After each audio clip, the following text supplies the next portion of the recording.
Hello friend. मैं प्रकाश दास from mister Prakash electrical. आज हम लोग बात करेंगे जीसीबी के ऊपर। जीसीबी का मतलब गैस सर्किट ब्रेकर। तो गैस सर्किट ब्रेकर का नेम प्लेट को कैसे रीड किया जाता है, आज हम लोग वही देखेंगे। उसका एक एक जो नोमेनक्लेचर रहता है, उसका एक्चुअल में ब्रेकर के साथ उसका क्या रिलेटेड करता है, आज वो हम लोग देखने का कोशिश करेंगे।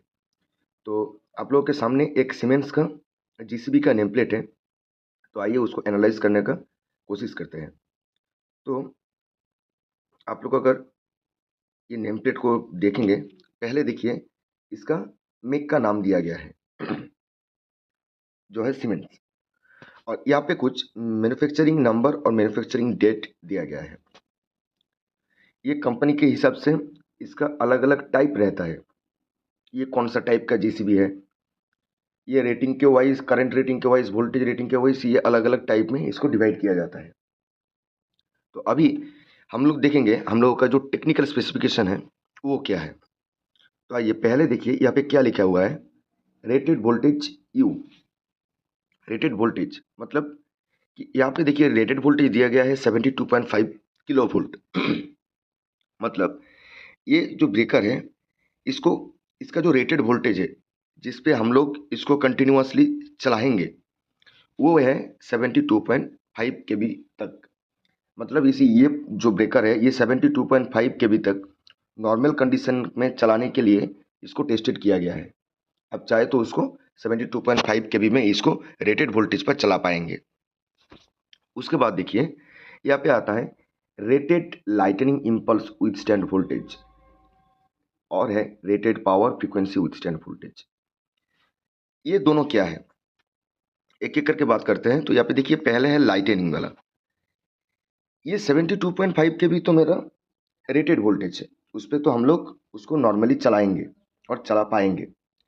लेकिन जब ब्रेकर के ऊपर जब लाइटनिंग पड़ता है तो उस कंडीशन में क्या होता है, जो मेरा वोल्टेज का पीक है वो बहुत बढ़ जाता है। तो अगर 72.5 के भी तक ये मेरा जो ब्रेकर है वो डिज़ाइंड है, अगर उसके ऊपर वोल्टेज आ जाएगा तो ये अगर डैमेज हो जाएगा तब तो मेरा ये लाइटनिंग के टाइम ये हर बार डैमेज हो जाएगा। ताकि लाइटनिंग के टाइम में क्या होता है, ये वोल्टेज का लेवल बहुत पीक रहता है।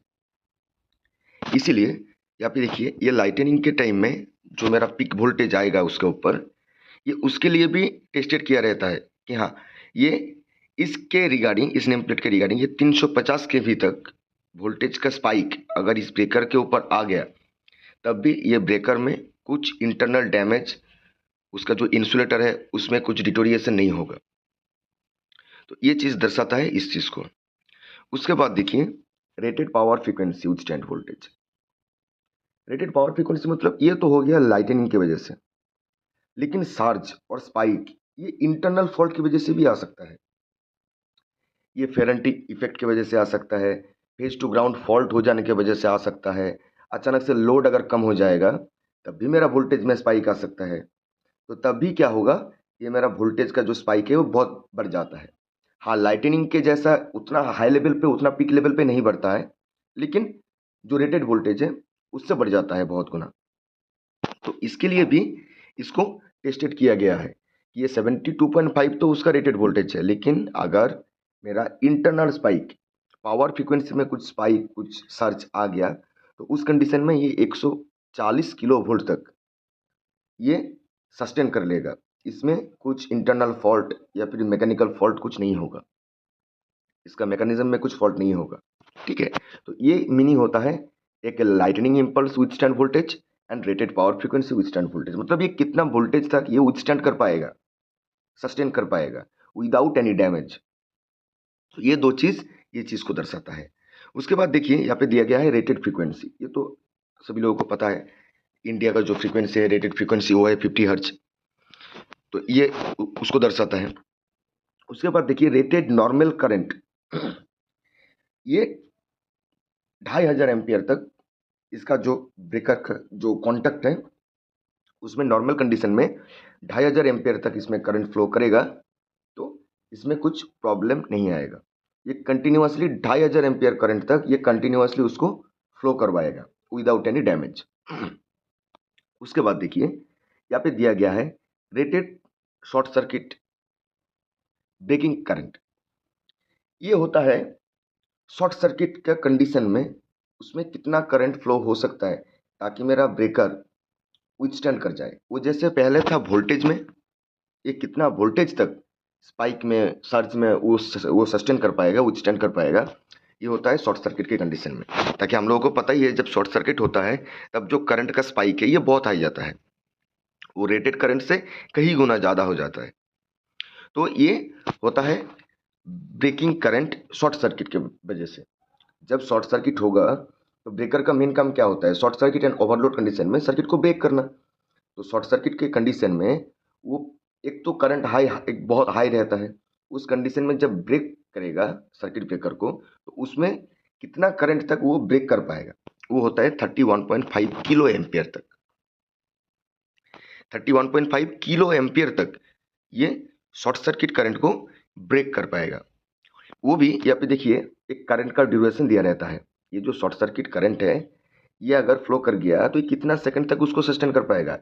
ये तो नहीं है कि कंटिन्यूअसली अगर शॉर्ट सर्किट करंट सर्किट में फ्लो होता रहेगा तो वो मेरा ब्रेकर कुछ नहीं होगा, वो सस्टेन कर लेगा, वैसा नहीं है। यहाँ पे देखिए 3 सेकंड का टाइम दिया गया है मतलब ये 31.5 किलो एम्पियर ये शॉर्ट सर्किट करंट अगर 3 सेकंड तक कंटिन्यूअसली ब्रेकर में फ्लो कर गया तब ये ब्रेकर उसको झेल लेगा।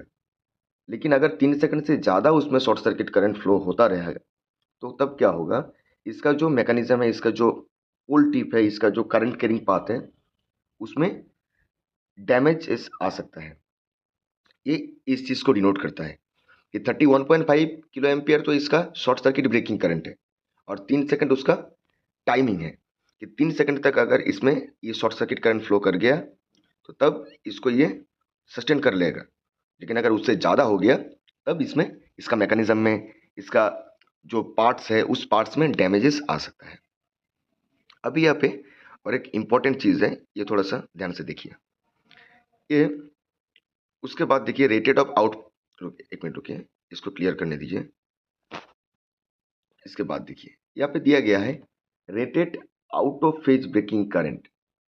ये क्या होता है?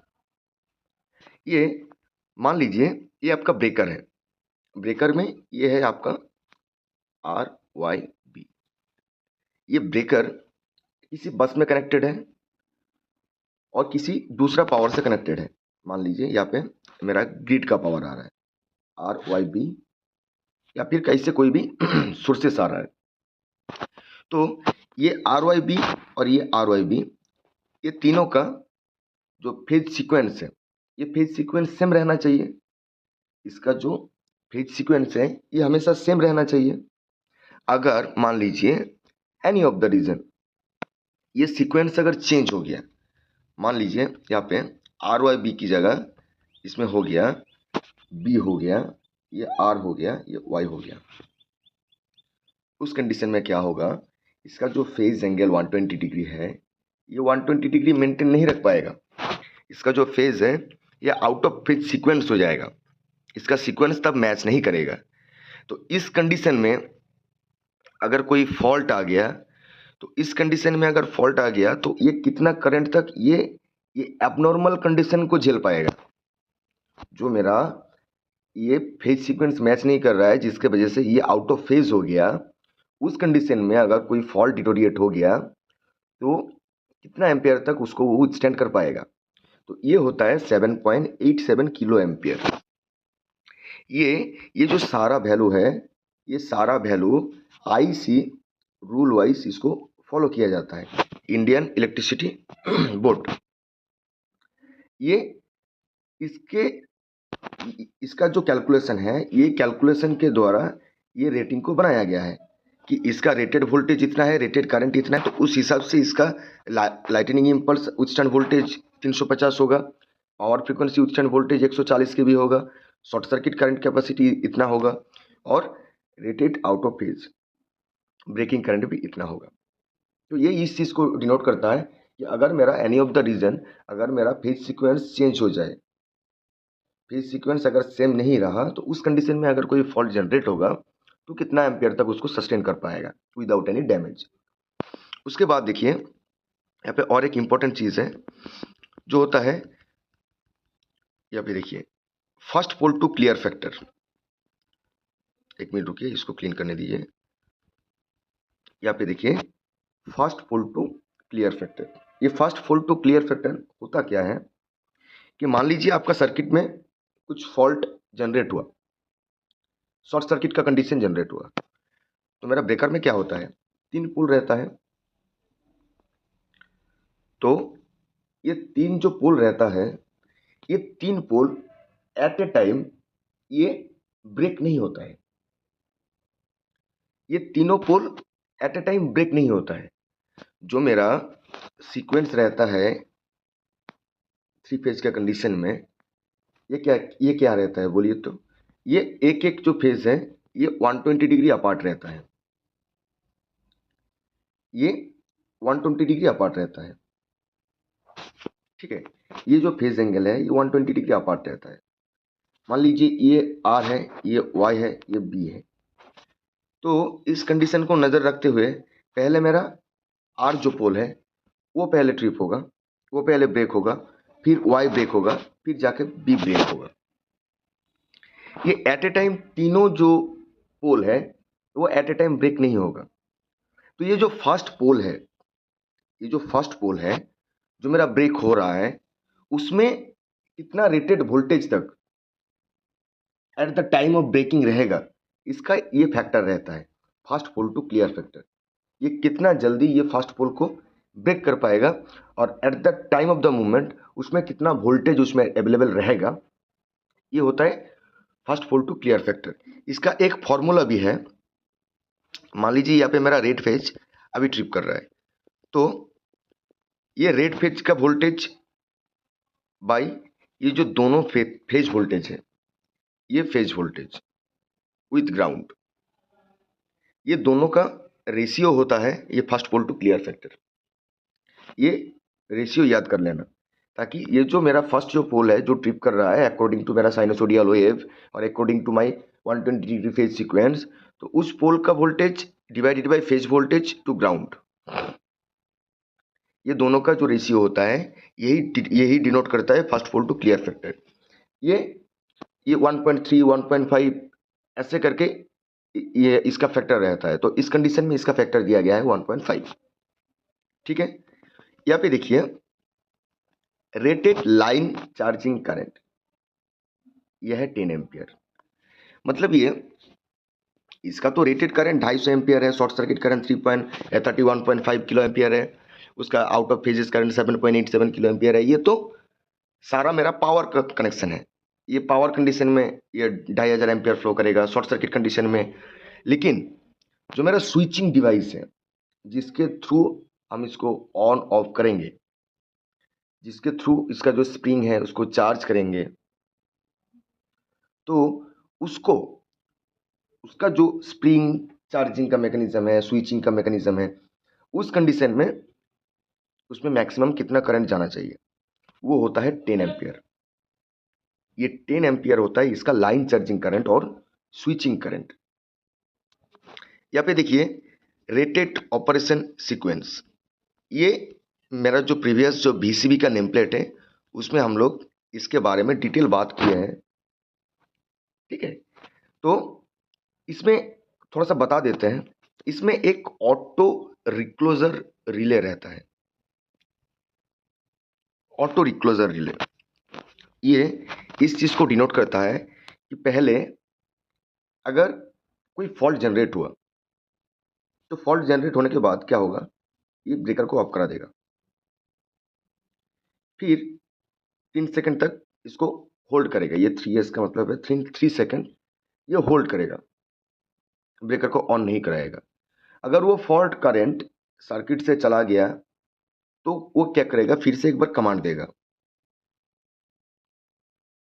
फिर से एक बार कमांड देगा।